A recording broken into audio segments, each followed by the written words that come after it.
紫苏，你说，有谁会想到，我们每天泡手这么熟悉的地方，居然还有这么多的秘密？是啊，木兰，木兰，木兰，紫苏，你怎么在这儿？紫苏根本就没离开过。木兰，你没事吧？我没事。我知道和青图被烧，你一定十分伤心。但我向你保证，只要有我在，魏国与柔然一定会维持和平的。我向你发誓。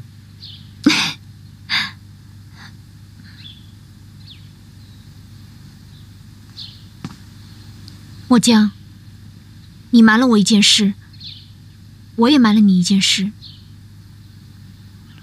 其实，我们制了2幅和亲图。2幅？在我双目失明的时候，我突然明白了一个道理：我们之所以觉得敌人可怕，是因为我们看不见他们，不知道他们在哪里。反过来，如果让敌人双目失明，看不见我们，看不见和亲图，这也是和亲图最安全的时候。于是，我就和谢将军商量，应该有2幅和亲图，一幅作为靶子引蛇出洞，吸引敌人去进攻去破坏，这样既可以让敌人暴露，同时也是对真正和亲图的一种保护。而最后的和亲图将作为真正的嫁妆，陪伴公主入嫁柔然。而五凤谷所有绣娘当中，我最信任的就是紫苏。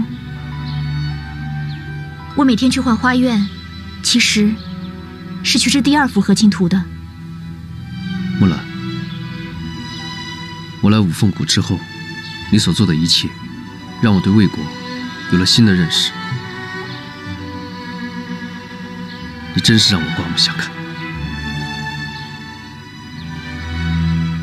墨江，其实你告诉我春愁背后还有黑手的时候，我也意识到春愁不是最后的凶手。可那个时候我还不知道真正的凶手是谁。我就在绣楼上，还有刚才，我终于看清了他的面目。罗昭。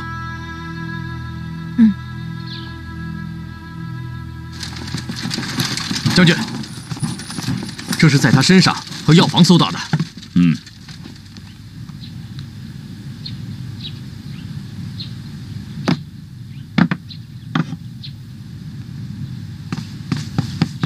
将军，这是在他房间里搜到的。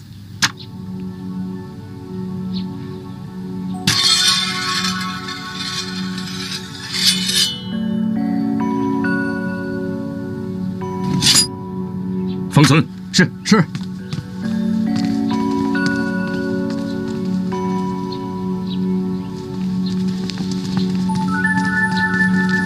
末将，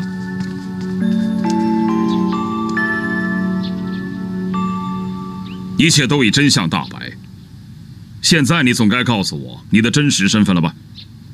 谢将军，不管末将是什么人，他都是我们的朋友。这一点我一直都不怀疑。不过朋友之间不应该有隐瞒和欺骗。谢将军，我是多伦。我也是刚知道。我猜到了你可能是柔然人，也猜到了你应该不是一名普通的商人。但是我没有想到，你就是柔然2王子多伦。让人猜不透，就是我要的意图。黄铁矿失窃是你干的吧？是。谢将军，那个时候的末将和这个时候的末将是不一样的。木兰的眼睛也和你有关吧？是。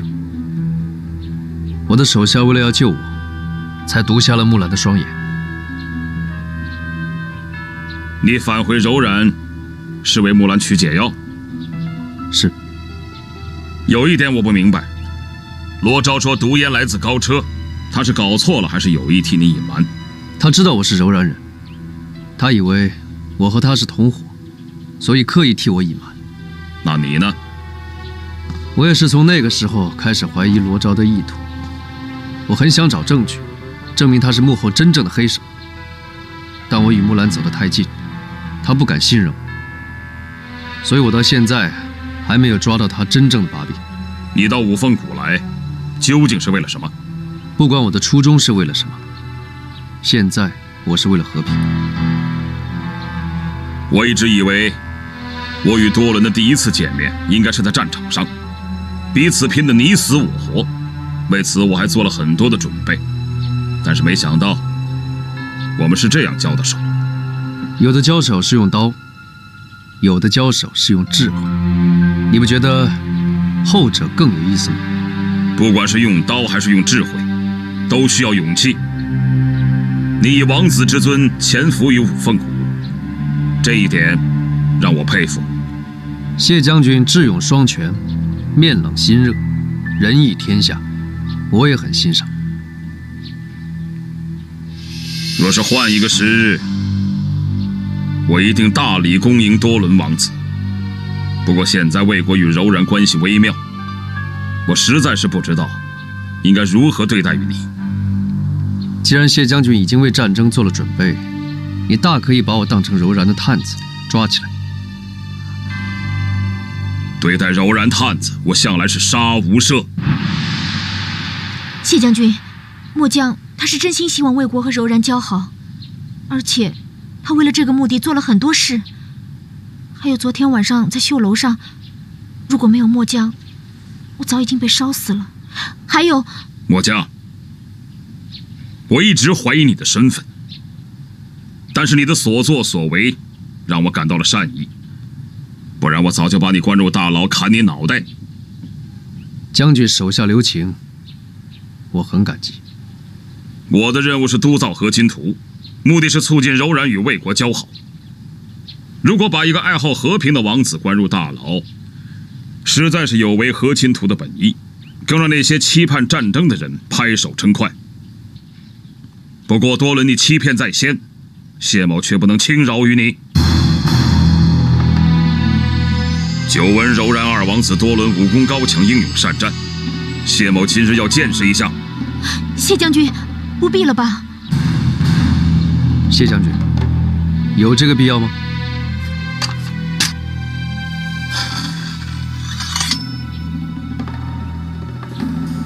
末将，我要与你清算蓄意欺瞒这笔账。谢将军，末将他不是坏人，何必如此呢？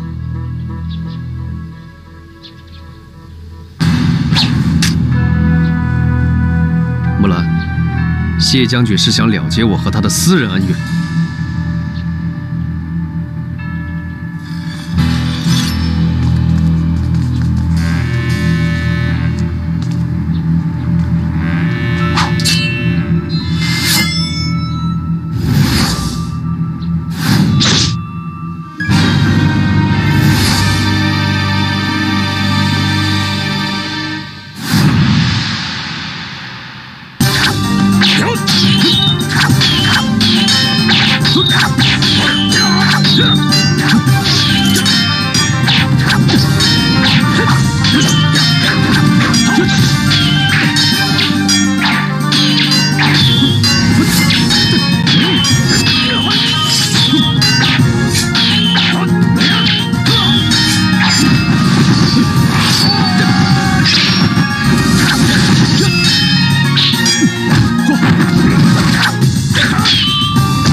多伦果然名副其实啊！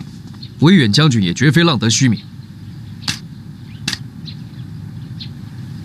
谢将军，其实我们的想法都一样，我们都希望魏国与柔然能不打仗就不打仗，让我们做一对友好的邻居，何乐而不为呢？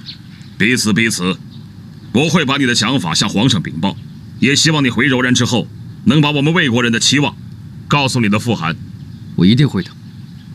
末将，于公于己，我都不希望你成为我的敌人。我也一样。告辞。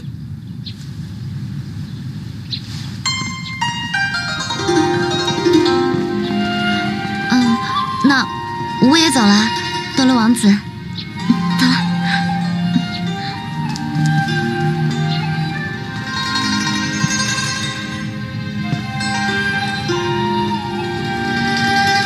以后我是叫你末将，还是叫你多伦王子啊？在你面前，我永远是末将。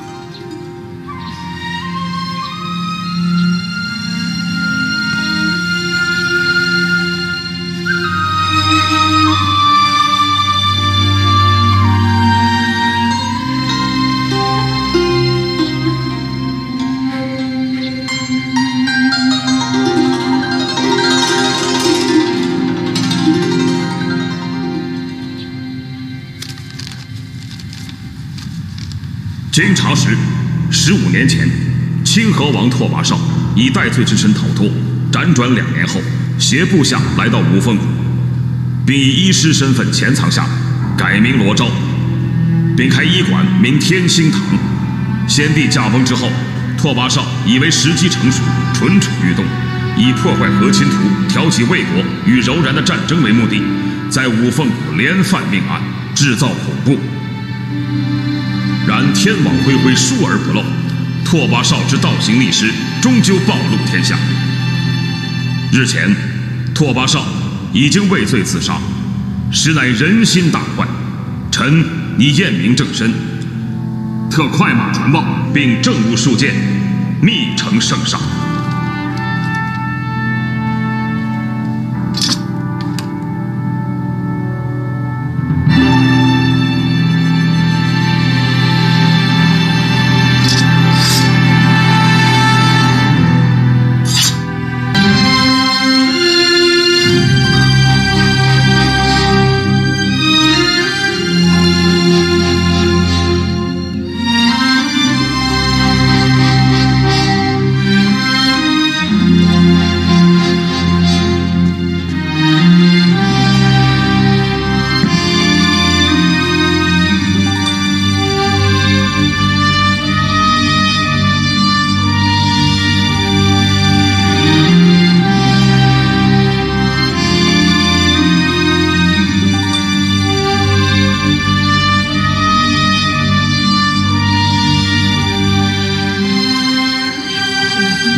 是要开始求和亲图了。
真厉害！厉害啊！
现实。漂亮了！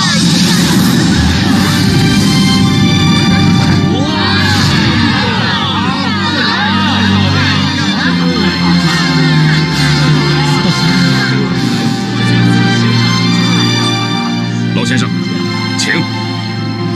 谢将军，请。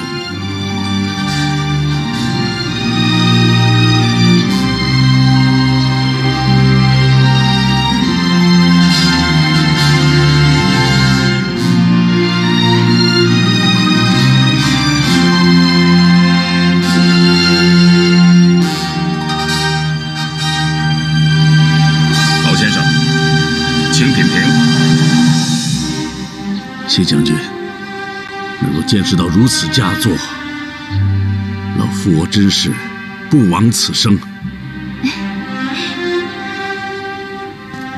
我的评价跟老先生一样，这是一幅流光溢彩之传世佳作。我坚信，这和亲图去到柔然之后，一定能够宣威不得，彰显我魏国风范。不过和亲图的光彩、织工精湛、绣艺精妙，只为其一。我魏国臣民前赴后继，不怕牺牲，排除万难的精神，才是和亲图真正可贵之处。对。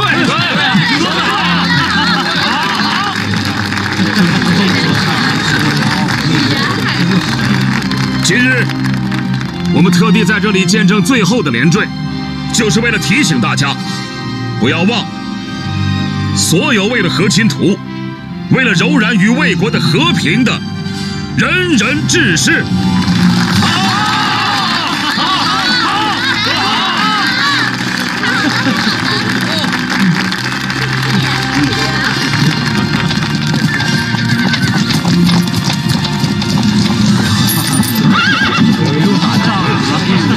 爹，终于完成了。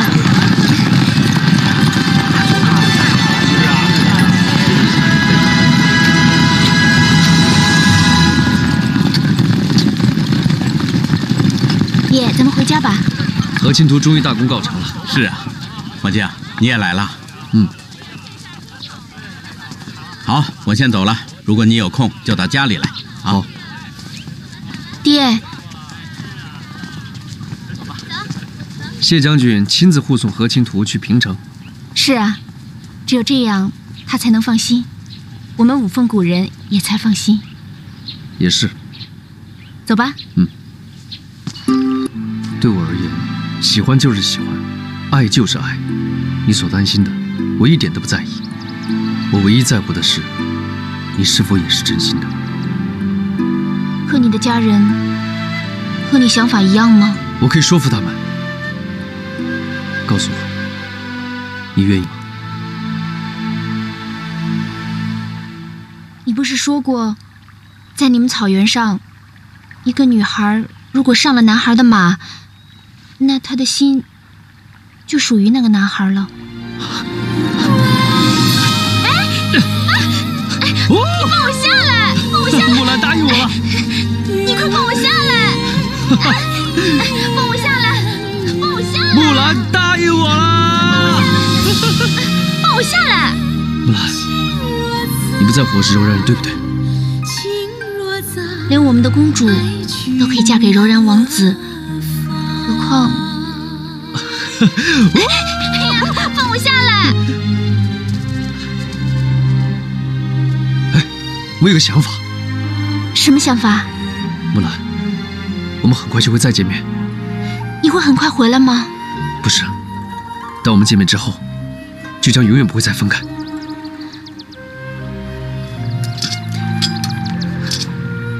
木兰，我拿这把刀跟你起誓，我要带你走遍草原上每一个角落，看遍草原上每一朵花。那我以后见到这把刀，就像见到你一样。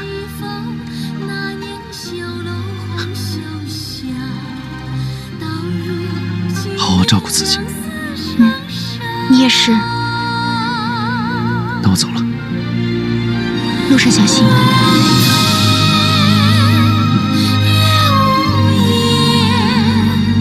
月无言，月无言，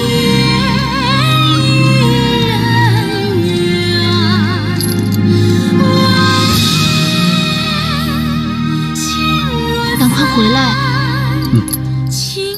小心。我知道。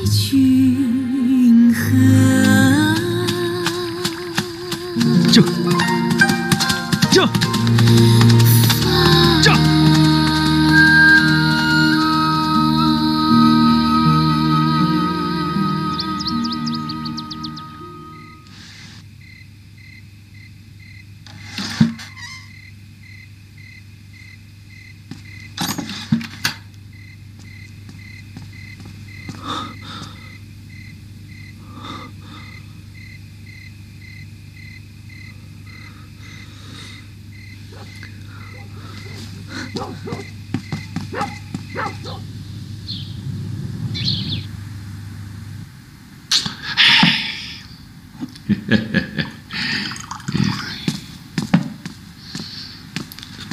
启禀大人，木兰求见。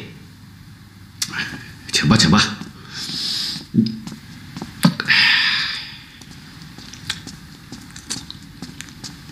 陈县令，刚才有人来告诉我，要我将花家族谱都一一呈报，这是为什么呀？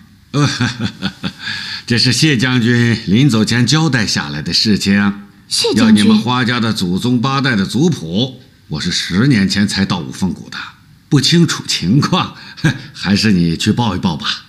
可是要族谱干什么呢？哎呦，这谢将军啊，要为你向朝廷申报天下第一秀女的名衔。天下第一秀女？我？哎，不是你，还能是谁呀？啊哈！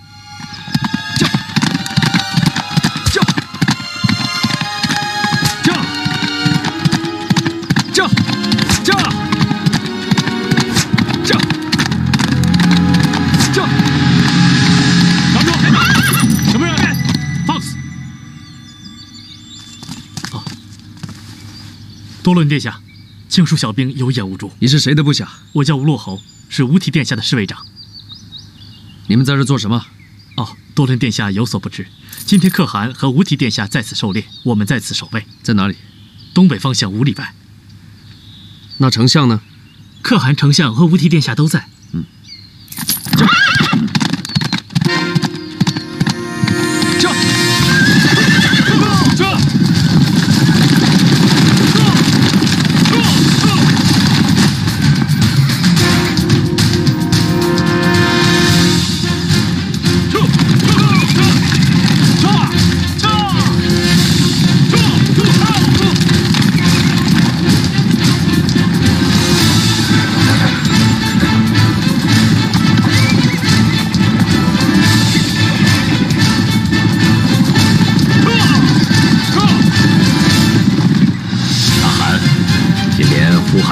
风调雨顺，连猎物也是生机勃勃呀。是啊，哎，只可惜多伦不在啊，我好长时间没见到他了。丞相，你派他去五凤谷监视和亲图，寻找新化的线索。这和亲的日子都渐渐的近了，怎么还不见他回来啊？大汗，关于多伦王子的事，我正想禀报。哦，多伦怎么了？父汗，布围完毕了。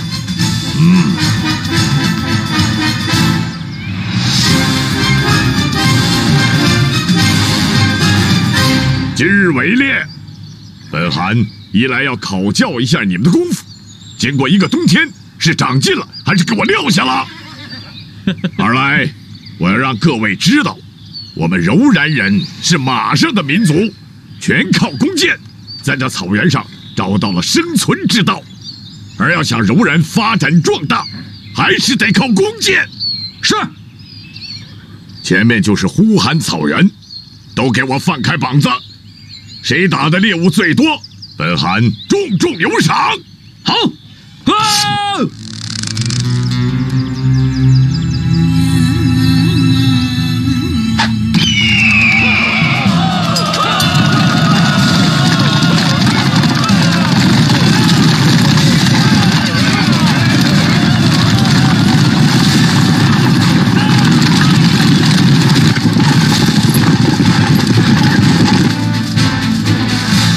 殿下忠勇无双，堪称可造之才。哎，大汗，看看那是谁？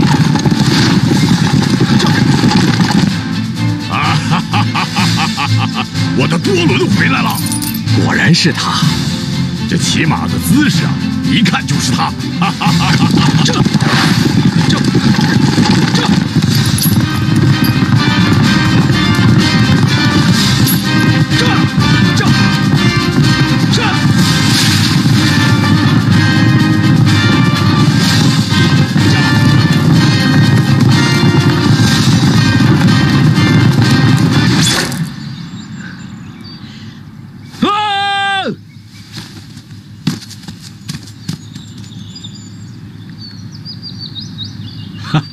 看来是无题殿下拔得头筹啊！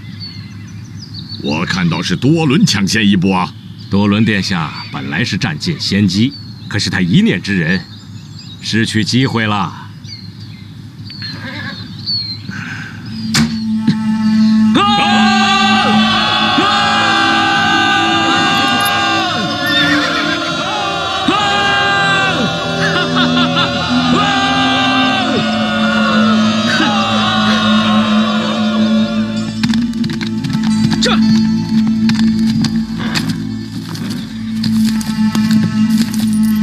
傅寒，儿臣回来了。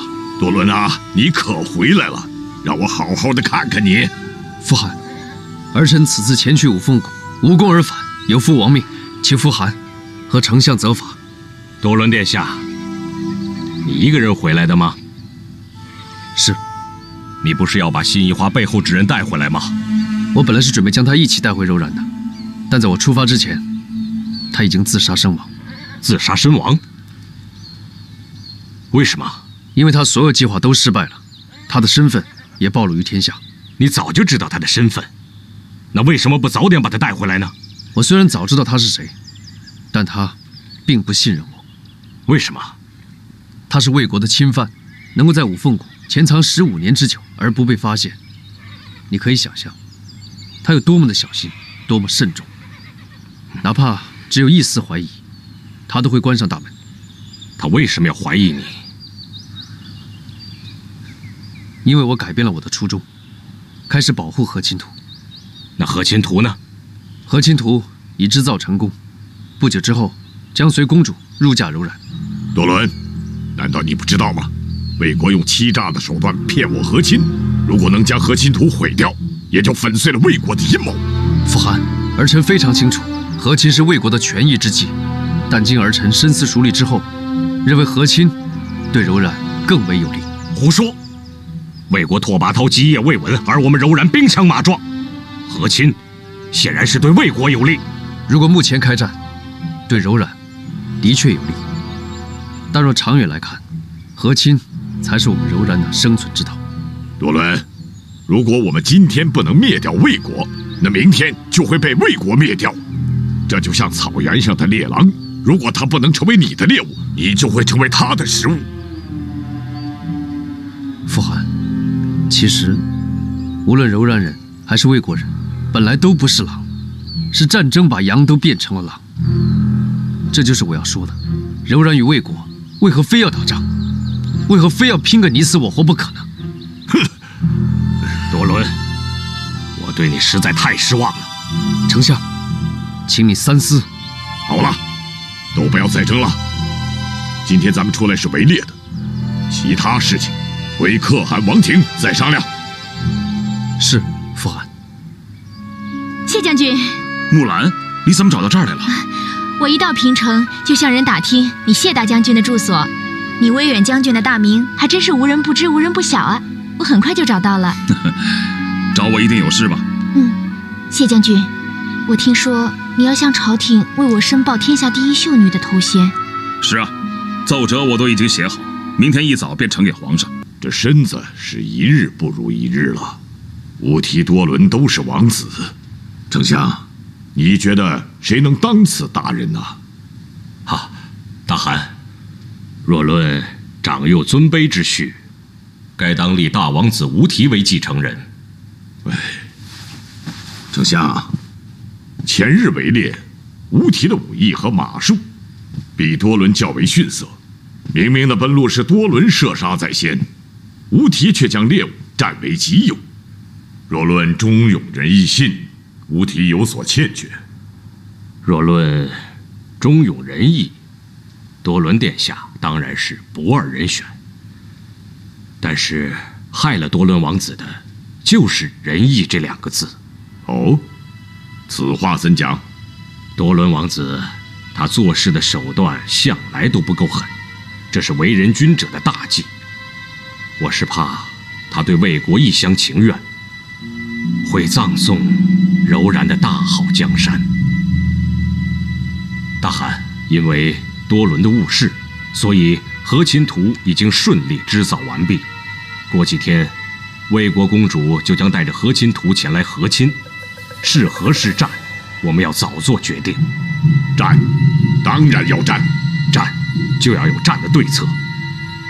多伦叫过来，我再好好的跟他谈谈。是。殿下，可把你盼回来了。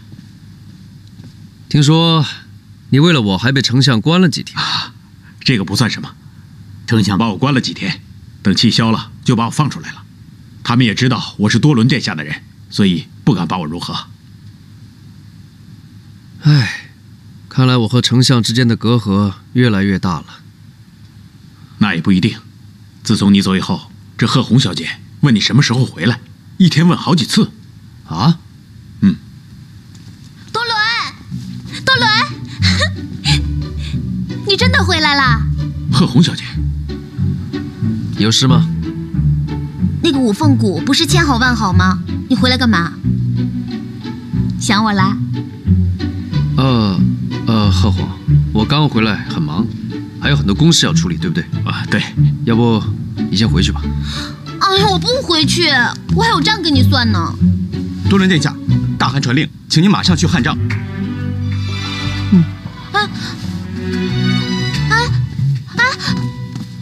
多伦！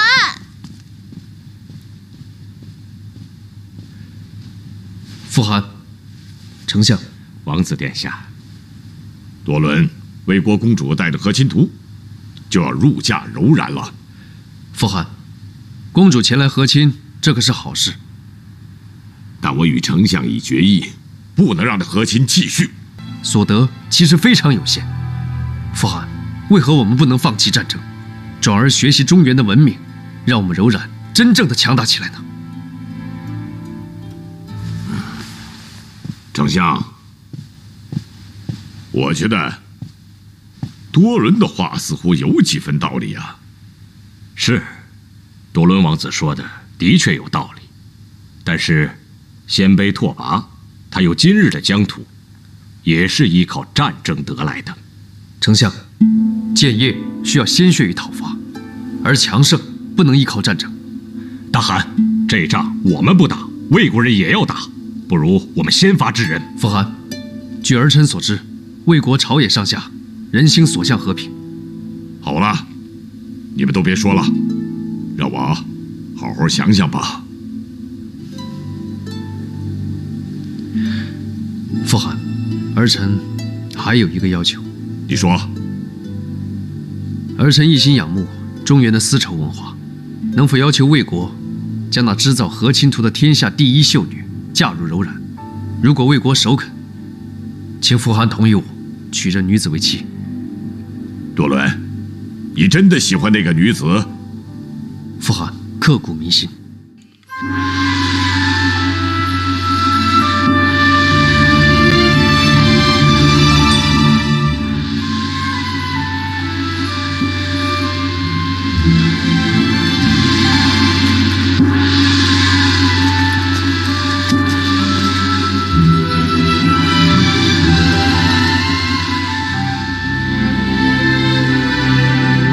五凤谷王福陵接旨。福陵，快跪下，跪下！大魏皇帝诏曰：五凤谷镇民女王福陵系忠烈之后，父亲王大雄沙场捐躯，母亲王周氏为和亲图允身不恤。王福陵本人为和亲图织造呕心沥血，功勋卓著，特封天下第一秀女，赏黄金100两，钦此。始光元年9月12日。哎呀，福临，快接旨，谢恩呐！福临，福临，无情下第一秀。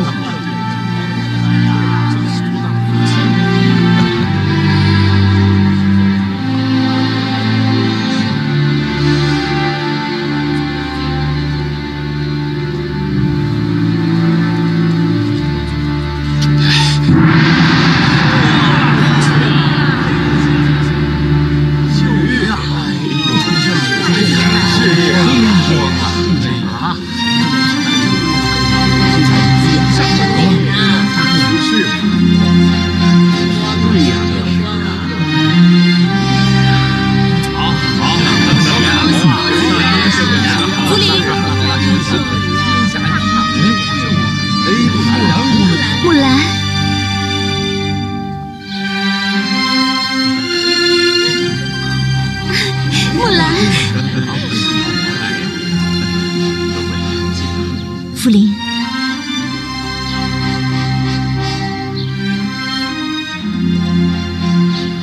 四娘如果看到，不知道有多高兴呢。木兰，以后我们锦绣山庄的一切都有你的一半。傻福临，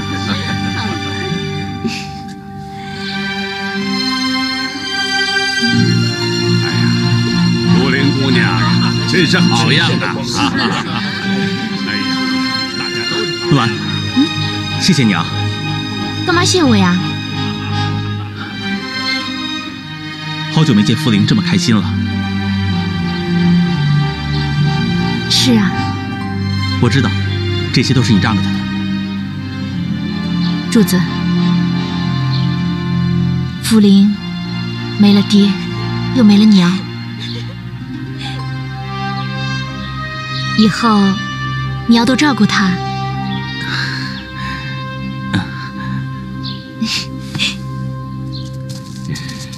爹，我听说大汗要把那个魏国的公主许配给多伦，是吗？这件事情你就别问了，到底有没有这回事？有没有都不关你的事。那就是有了。不行，我要见大汗。站住！魏国与柔然和亲，轮不到你说话。多伦是我的，他现在要娶别的女人，怎么轮不到我说话呀？你一个女孩子，成日把这些事情挂在嘴边，你不怕别人笑话吗？我一心一意的爱一个男人，怎么会招人笑话呢？我告诉你，只要那个女人敢来柔然，我就跟她拼了！你越来越不像话了，来人，把她关起来。是。你不能管我，你们放开我！丞相，魏国使长来信。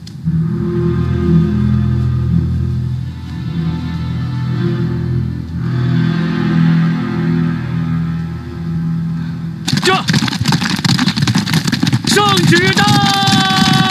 吴凤谷王福临接旨。大魏皇帝诏曰：今有柔然首领御酒驴胡律矮苦盖可汗第二子多伦奏请与魏国公主和亲，朕思虑再三，同意请奏，并将天下第一秀女王福临加封为西海公主，配与多伦为柔然王妃，望多伦与西海公主情色和谐，共谱一代联姻佳话，柔然魏国世代友好。钦此。始光元年9月12日。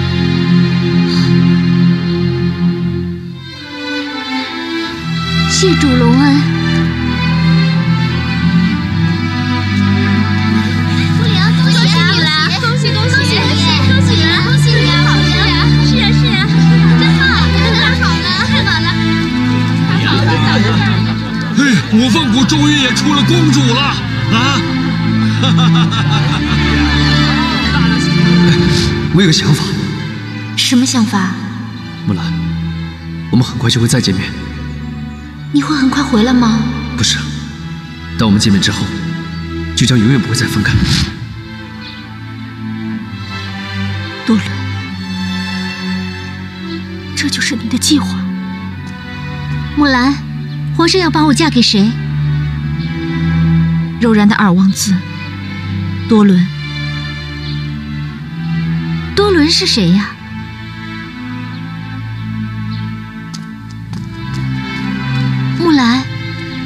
怎么了？这个人你认识？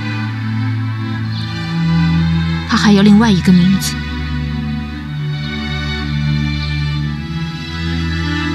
叫末将。末将，我要嫁给末将。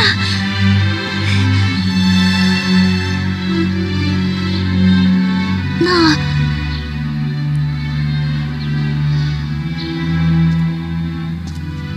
木兰，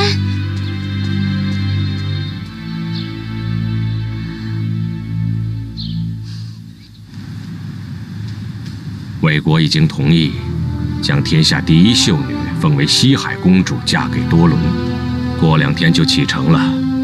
丞相，那我们该怎么办？绝对不能让她进柔然。可是多伦好像对那个公主十分的倾慕。多伦已经误事，绝不能再让她贻误柔然。可是傅寒好像更看重多伦，而不是我。丞相，你这是干什么？你是丞相，傅寒要求我们都对你行半师之礼，你这样我可承受不起啊！吾替殿下，大汗年事已高，多伦糊涂任性，柔然的未来就靠你了。丞相，我怕担不起这么重的担子。吾替殿下英明果敢，神勇过人，你绝对能够担当得起。殿下，臣愿辅佐殿下，就算肝脑涂地，粉身碎骨，在所不惜。吾替谢谢丞相，如有朝一日成就霸业，吾替一定不忘丞相对我的教导辅佐之恩。木兰，再大的事也得吃饭呐，你不能一直这样，连口饭都不吃啊！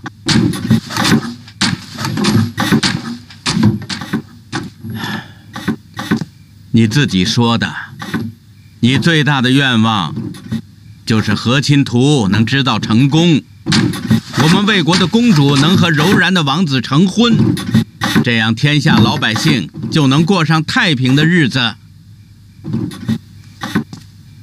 现在这个愿望终于实现了，可是你，有什么事儿你想不通呢？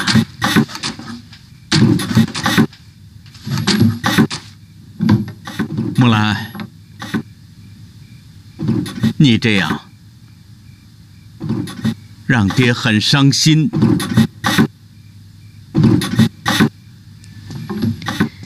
花爷，傅灵，木兰还是谁都不见吗？已经6、7个时辰了，他把自己关在屋子里，不停地织啊，不停地织。花爷，你再劝劝他吧。该说的都说了，他是真的伤心了。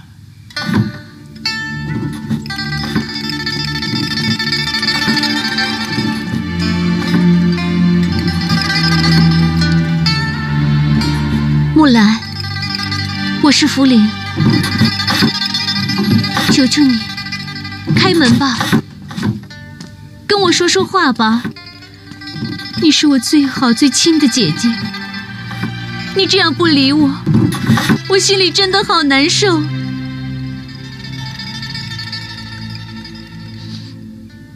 木兰，我对不起你。这天下第一秀女本来就应该是你的，我受之有愧。现在皇上又封我为西海公主，这些也应该是你的，现在却被我一个人占了。木兰，对不起，我真的不是有意的。我现在就去找谢将军，请他转告皇上，将这天下第一秀女还给你。还还有那西海公主，也应该是你。嫁给末将的人，也应该是你。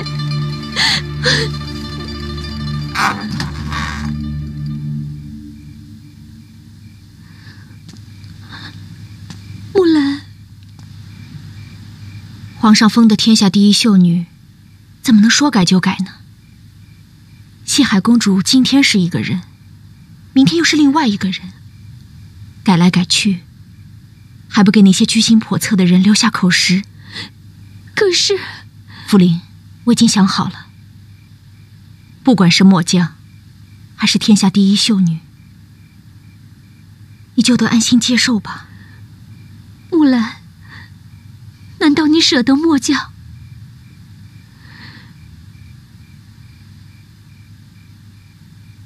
木兰，当我看到末将冒着生命危险把你从绣楼里救出来的时候，我就知道末将喜欢的人是你，而你也深爱着末将。在那一刻，我就决定我要退出。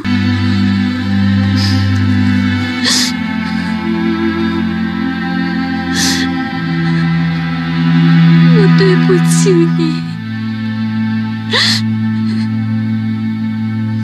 木兰。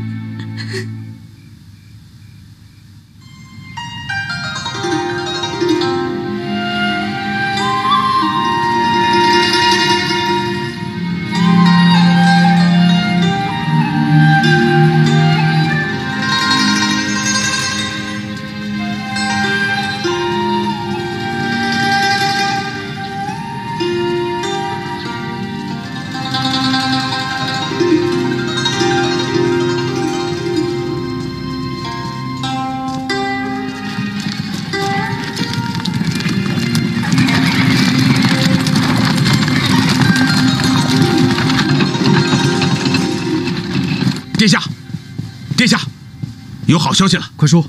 西海公主带着和亲图等嫁妆已经出发。什么时候的事？初五一早出发的，估计最迟明天就可到可汗王庭。那么今天黄昏以前，就到达柔然境内了。没错。走。去哪儿？迎接西海公主。哦。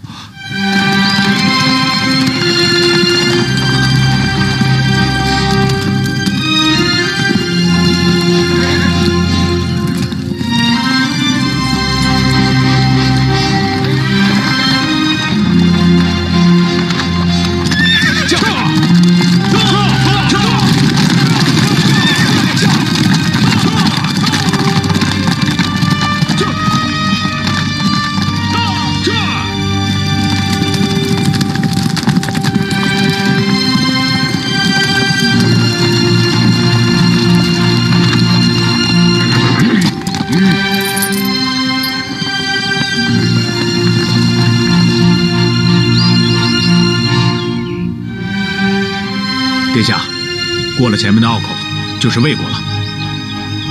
西海公主是从这条路来吗？这条路是最好走的路，也是最近的一条路。木兰如果看到我，不知道会有多高兴。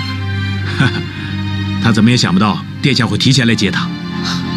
如果可以的话，我还想去五凤谷接她呢。哎，殿下，你看来了。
临走的时候，木兰把这把刀送给我。她说你见了这把刀，就明白她的心意了。多伦，深更半夜的，你一定要见我，到底是怎么回事啊？西海公主在边境遭遇伏击。什么？傅寒，你事前可否知道？哎，我怎么会知道？哎，到底是怎么回事啊？儿臣今天去了边境，本是为了迎接西海公主，却正好遇到了几十名刺客正在伏击西海公主。儿臣奋起还击，将刺客击退，保得西海公主平安。但何清图却被刺客劫走了。到底是谁干的？傅寒，魏国派兵劫杀西海公主和何清图。什么？魏国？多伦，难道刺客是魏国派来的吗？刺客是穿着魏国士兵的服装。傅寒，魏国嘴上说要和我们和亲，但暗地里却派兵刺杀，这明摆着就是看不起我们。傅寒，此事重大，千万不能妄下决断。丞相呢？已经派人去请了。丞相，大汗，丞相，可知最新情况？在路上听说了。魏国此举是什么意思啊？傅寒，如果现在就断定是魏国人所干的，还未免言之过早。傅寒，现在证据已经十分确凿。我听说多伦杀了几个魏国士兵，尸体也一起拉了回来，你一看就明白了。大汗，你还记得半年前魏国为何和我们和亲吗？怎么不记得？当初拓跋嗣突然驾崩，拓跋焘急着回去继位，怕腹背受敌，设下这骗局。对，当初和亲，魏国本来就没有诚意，他只是想争取一点时间而已。对，傅寒，现在拓跋焘已经继位半年了，是时候腾出手来对付我们柔然。而这和亲公主一旦嫁到了柔然，再想开战也就没有借口了。所以拓跋焘派出士兵在边境伏击。如果拓跋焘一心想要伏击西海公主，那为何要派魏国的士兵来伏击呢？这不是受人口实吗？多伦，咱不用争吵。我问你啊，按照常理，我们应该到何处去迎接西海公主？可汗王庭以南10里。这就对了，他们没有想到你会亲自到边境去迎接，所以根本就没有想过要掩饰。如果连掩饰都不想，那为何还要伏击西海公主？他直接开战不就行了吗？这就是魏国的狡猾之处，他们既要掩人耳目，又要将所有的责任推给我们柔然。不，如果他们真想将责任推给我们柔然，一定有更好的理由。好了，都别争了。丞相，我命你3日之内查明真相。是，大汗。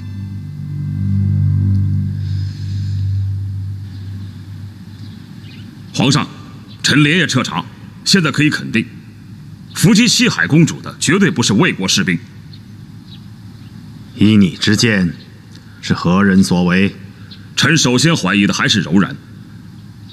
当初我们大军压境，大谭可汗是被迫接受了和亲条件，但他内心深处并非心甘情愿，所以在设计和亲图样的时候，他们是百般刁难。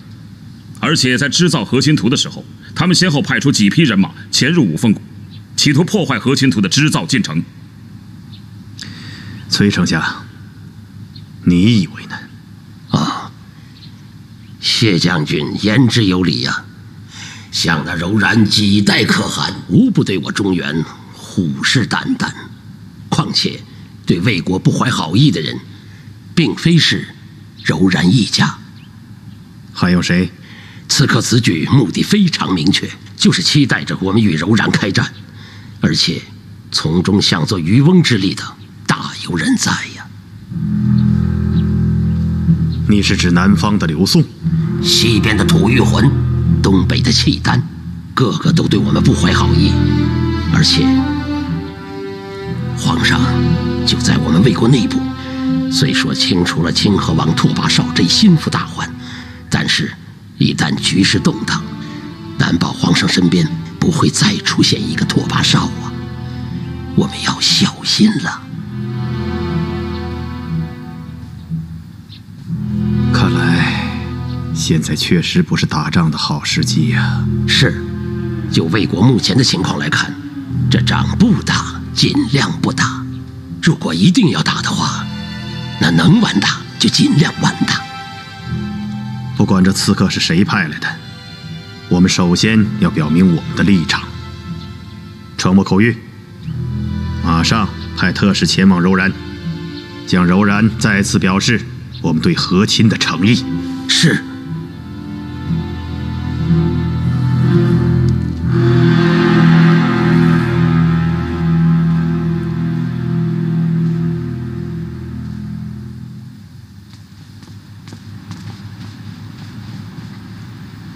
公主殿下，多伦王子求见。快请。请。查到和亲图的消息了吗？那些刺客查到是什么人了吗？最糟糕的是，丞相与吴提认定这些刺客就是魏国的士兵，而傅寒也倾向于他们的意见。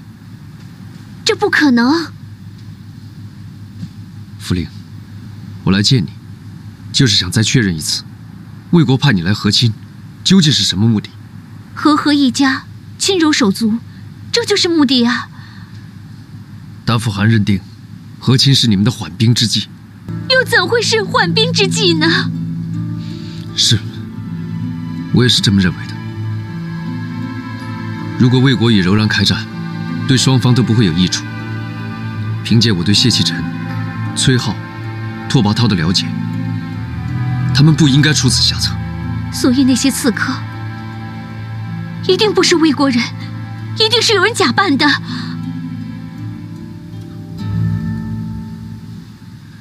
没错，我也这么认为，但苦无证据。而且刺客的确身着魏国军服，而且都已经死无对证。那会怎么样呢？如果傅寒认定刺客就是来自魏国，那柔然与魏国开战，只怕是迟早的事。是吗？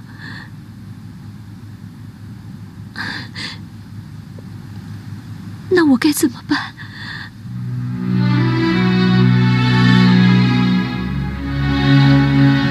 傅令，你放心，我一定会尽全力阻止战争的发生，而且只要有我在，不管发生什么事，我一定会全力保护你的周全。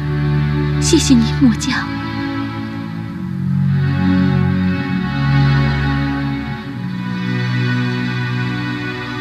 好久没有听到别人叫我这个名字。在我心里，无论是末将还是多伦，都是你。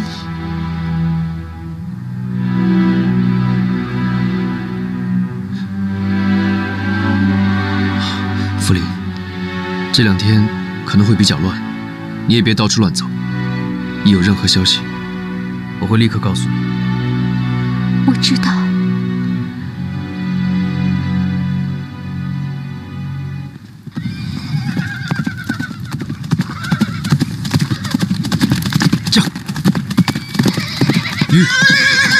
玉，殿下，殿下，你猜谁回来了？谁啊？去了就知道了。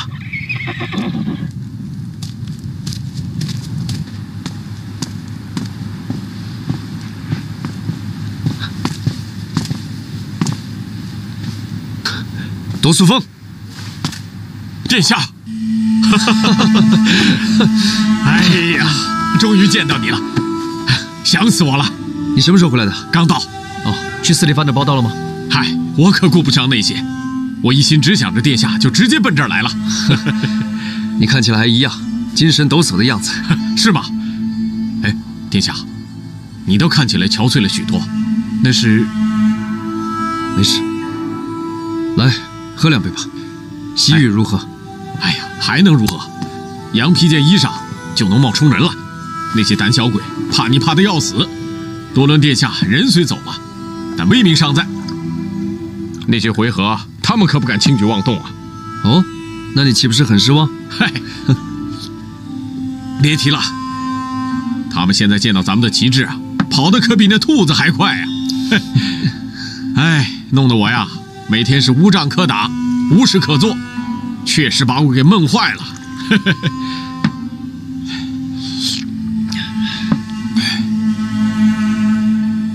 那你回来的正好，有件事我想请你帮我查一查。什么事？殿下，你尽管吩咐。我听说你带来了拓跋焘的口信儿。是，微臣此次前来，奉大魏皇帝之命，特向大唐可汗声明：前日西海公主在魏国柔然边境遭遇刺客袭击，与魏国毫无关联，乃居心叵测之人假扮魏国军队所为，望大唐可汗明察秋毫，辨别真伪。带上来，请特使大人上前一步，仔细看清楚这些兵器可否熟悉。这些都是魏国军队的武器与装备，这都属于伏击西海公主的士兵所有。丞相，我想见一见这些士兵，并亲自询问，可否？见是没有问题，但是如果你想询问问题，只怕永远都没有答案，因为他们已经是尸体了。大唐可汗，大魏皇帝前西海公主入嫁柔然，为求与柔然通好，如果要大动干戈，又何必多此一举？但是这，你又怎么解释？这是有人故意栽赃陷害。谁？没有证据，我不能乱说。但是请大唐可汗明鉴，如果魏国柔然开战，趁火打劫者也一定有。这些人说不定就是伏击西海公主的幕后真凶。这分明就是魏国士兵所为。刀剑和军服都是死的，可以穿在任何人的身上。现在是铁证如山，你们还想狡辩吗？魏国诚意和亲，无意与柔然开战。对于和亲，你们根本就是说一套做一套。如果要破坏和亲，魏国没有必要使用这么笨拙的手段。你们大魏皇帝拓跋焘的狡诈，我们可汗是早有领教。我大魏皇帝拓跋焘仁义厚德，英武盖世，对和亲我们有足够的诚意。但如果大唐可汗一叶障目，一意孤行，对于战争，我们也有足够的准备。大胆，竟敢在我大唐可汗前如此放肆！你竟敢在我父汗面前说出这样的话，我让你有来无回！既来之则安之。我既然敢入柔然，就做好了不回去的准备。那好，我就成全你。吴铁，两军交战，不斩来使，放了他。哼！你回去给拓跋焘带个口信儿。你告诉他，大唐可汗人虽然老了，但是刀还没有老。我一定带到。你下去吧。在下告辞。你也下去吧。是。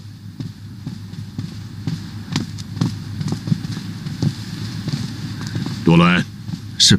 你为何一直不讲话啊？父汗，能不能再给儿臣一点时间？此案尚有许多疑点，我想再多调查清楚一下。特别是那和亲图，目前下落不明。我认为只要找到了和亲图，那么到底是谁要刺杀西海公主，也就真相大白了。父汗，我倒认为刺客是谁已经并不重要，重要的是那魏国一心想与我们开战。刚才那个魏国人怎么说的？对战争，他们有足够的准备。我恰好认为，如果魏国一心想要开战，那么他为什么要派特使过来呢？派来特使，他们只有一个目的，就是要避免战争。大汗，多伦王子分析的特别有道理。大汗，我们与魏国这一战，其实半年前就该打，可是魏国以和亲拖延，到今天他们还想拖延，这说明什么呢？这说明他们没有必胜的把握。在他们信心不足的时候，正是我们的机会来的时候。丞相，你这几句话我爱听。半年前被他们蒙蔽欺骗，我早想出这口恶气了。父汗，与魏国人开战没有想象中那么容易。哎，多伦王子，仗还没打你就害怕了，这可不像你的所为。父汗，当初丞相派我到五凤谷去寻找辛夷花背后之人，我在五凤谷待了半年之久，与魏国人朝夕相处，对魏国人的习性心气都了解得十分透彻。那魏国人表面上看起来都十分的温顺和善，但内在极其坚韧。